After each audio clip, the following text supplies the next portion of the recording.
Où va le football congolais, les amis? Qu'est-ce qui se passe-t-il avec le comité de normalisation? Qu'est-ce qui se passe-t-il avec la Ligue nationale de football, la Linafoot? Qu'est-ce qui se passe-t-il vraiment avec la Fédération congolaise de football, l'association, la FECOFA?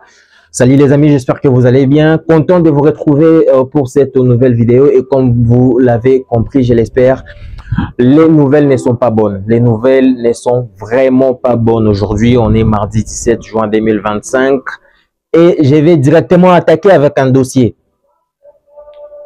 La FIFA a décidé d'ouvrir une enquête contre le football congolais. Alors, j'entre dans les détails. Il y a des soupçons de tricage des matchs du championnat national de la RDC qui est dans sa phase de playoffs et spécialement un match concernant les Daring Club Motema Pembe DSMP. Je ne sais pas si vous l'avez vu, j'espère que vous l'avez vu. Il y a une image qui passe, une image réelle d'un vrai match. Le match s'est joué il y a quelques jours à Kinshasa au Stade des Martyrs où DSMP avait battu l'équipe des Rangers, la Rangers bien sûr, 4-0.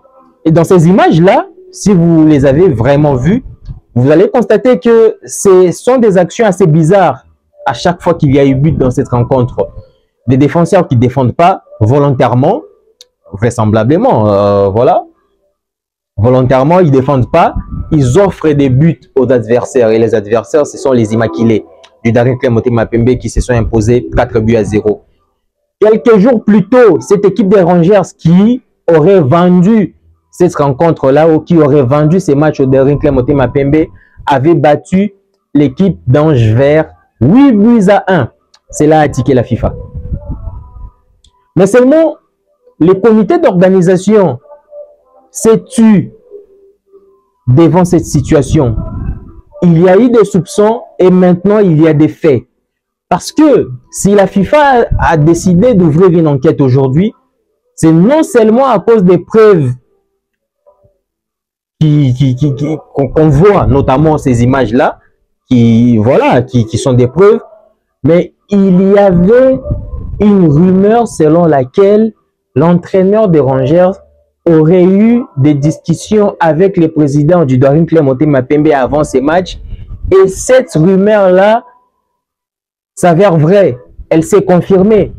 Mais aujourd'hui, ce qui inquiète aujourd'hui, c'est que on est devant un dossier susceptible de plonger le football congolais dans une crise. Mine de rien, si la FIFA parvient à conclure son enquête et trouver en fait des éléments qui prouveraient que tout cela était vrai, eh bien, il y aura des sanctions. Et aujourd'hui, on est face à une situation où la probabilité des sanctions pourrait viser non seulement les équipes concernées, la Rangers et les Daring Club Motema Pembe, mais aussi les dirigeants du football congolais, donc les institutions, la Linafoot, mais surtout la FECOFA. Et moi, personnellement, ça ne me surprend pas. Ça ne me surprend pas parce que il y a quelques semaines, à chaque fois qu'on m'invitait chez les confrères dans des émissions ici à Kinshasa pour décrypter un peu l'actualité du football congolais, à chaque fois qu'on parlait des problèmes, de notre fédération avec le comité de normalisation et tout qui n'a presque rien normalisé depuis qu'il est en place, depuis qu'il a été mis par la FIFA, je n'ai cessé de dire que le football congolais va très mal. Et alors, il y a certainement ces différentes performances de l'équipe nationale qui cachent, qui masquent un peu la vraie réalité. La situation que traverse le football congolais. Le football congolais va très mal et ça n'a pas commencé avec cette rencontre du Daring Club Motema Pembe. Et c'était ça la première nouvelle. Parce que voilà, je vais vous parler des dernières nouvelles de l'actualité du football congolais. La deuxième info, j'espère que vous l'avez vu, c'est Théo Bongonda qui est sorti sur blessure le 5 juin dernier lors du match amical entre les RDC et les Mali. Malheureusement, comme je l'ai dit au début, les nouvelles ne sont pas bonnes aujourd'hui et là encore il y a une mauvaise nouvelle. Les Spartak Moscou a communiqué aujourd'hui même, hier pardon, les Spartak Moscou a communiqué ce lundi via son site internet la durée d'indisponibilité de Théo qui est de 3 mois. Donc Théo Bongonda qui était sorti sur une blessure qui nous semblait pourtant pas très grave.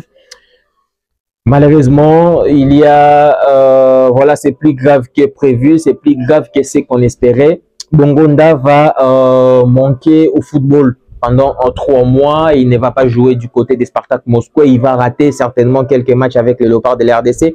C'est vrai que, voilà, si on compte 3 mois aujourd'hui, on va dire que certainement septembre-octobre, il devrait être là pour les grosses échéances, pardon, je vais y arriver, de la RDC. De Léopards de la RDC, notamment ces matchs très attendus face au Sénégal pour la poursuite des éliminatoires de la Coupe du Monde, où on est d'ailleurs premier du groupe. Mais bon, on ne sait pas combien de temps va prendre sa convalescence après sa récupération pour qu'aujourd'hui, on essaye de déterminer s'il sera là ou pas face au Sénégal. Mais bon, bon rétablissement à lui. Et il y a quelques infos mercato également. Oui, Diangana est cité du côté de la Liga. Selon Fabrizio Romano, Mallorca et Valence s'intéressent aux Congolais. Masuaku devrait quitter Besiktas. Ça, on l'a publié du côté de Léopard Leader Foot, notre média bien sûr, depuis quelques jours. On a également publié depuis quelques jours la possibilité d'un départ de Dylan Batoubinsika de la Saint-Etienne. Alors, portez-vous bien, n'hésitez pas à vous abonner. On va suivre ces dossiers du football congolais de près, cette enquête de la FIFA de très près et on va revenir pour en parler.